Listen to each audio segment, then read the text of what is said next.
Carry की खट्टी मीठी चटनी बनाने के लिए आपको चाहिए 3 मीडियम आकार की कैरी। इसके लिए आप पहले कढ़ाई लीजिए और उसमें 2-3 चम्मच मेथी दाना लेकर उसे थोड़ा बॉईल करने के लिए चढ़ा दीजिए।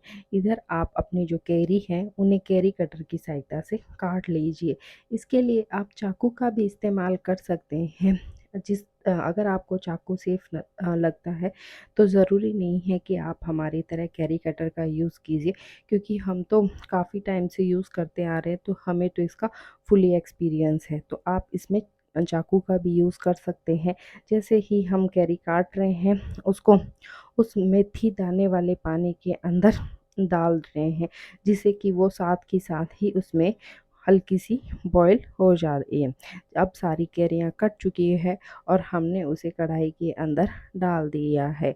अब अब कैरी के अकॉर्डिंग उसमें थोड़ा सा पानी और ऐड कीजिए और फिर उसके बाद आप इन कैरियों को थोड़ा सा चम्मच की सहायता से हिला दीजिए।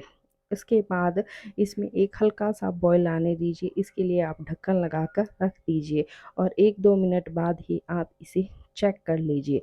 चेक करने पर आप देखेंगे कि कैरी में हल्का सा उबाल आ चुका है। इस वक्त ये बिल्कुल तैयार है।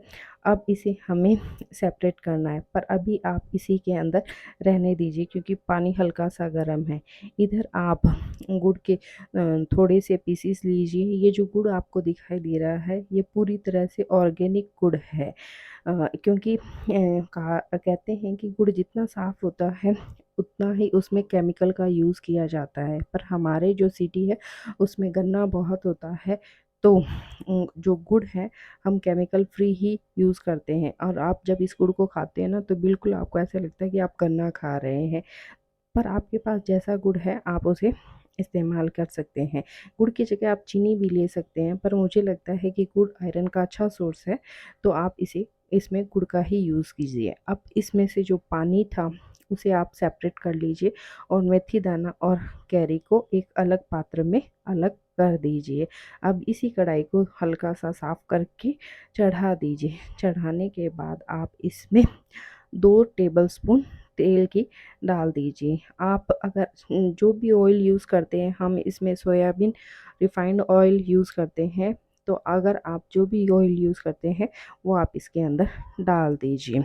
अब इस बॉयल में हल्का सा गरम होने दीजिए इसे, और इधर अपने मसाले जो हैं तैयार कर लीजिए। इसके लिए आपको 1 से डेढ़ चम्मच लाल मिर्च लेनी है और आधी चम्मच आपको हल्दी लेनी है। नमक आपको स्वाद के अकॉर्डिंग जितना आप खाते हैं उतना लेना है, और 1 चम्मच आपको धनिया लेना है। ये जो मसाले हैं ये मेरी मम्मी घर पे ही तैयार करती है।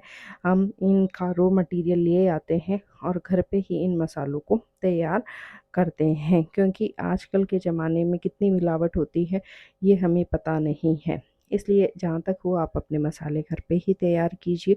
उसके बाद हमने इसमें थोड़ा-सा जीरा डाला है। जीरा आप अपने अकॉर्डिंग डाल सकते हैं। कुछ लोग ज़्यादा जीरा खाना पसंद करते हैं, कुछ कम। हम ना तो ज़्यादा ना ही कम। तो इसमें अब आप थोड़ी-सी सौंफ डालिए और थोड़ी-सी आप इसके अंदर कलौंजी डालिए। जिस तरह से हम अचार में मिश्रण तैयार करते हैं ना, सेम उसी तरह का ही मिश्रण है, पर ये इंस्टेंट बन जाता है।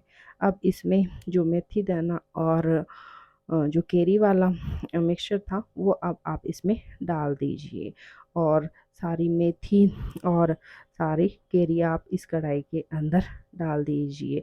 ये जो मेथी है ये हमारे स्टमक के लिए बहुत ही अच्छी होती है। तो क्योंकि ये हमारे स्टमक को, हमारे ब्लड को प्यूरीफायर करती है। इसके बाद हल्का-सा आप इसे हिला लीजिए। हिलाने के बाद अब इसमें जो मसाला का एक मिक्सचर हमने तैयार किया था वो इसके अंदर आप डाल दीजिए और 1-2 बार आप इसे पुनः हिला लीजिए। फिर इसे हिलाने के बाद आप इसे ढक्कन लगा सकते हैं। आपको ये वीडियो कैसा लग रहा है आप मुझे कमेंट सेक्शन में ज़रूर बताइए, और अगर वीडियो पसंद आए तो वीडियो को लाइक, शेयर और सब्सक्राइब करना ना भूलिए। 1-2 बार इसे हिला दीजिए ताकि मसाले जो है वो कैरी के साथ अच्छी तरह से मिक्स हो जाए।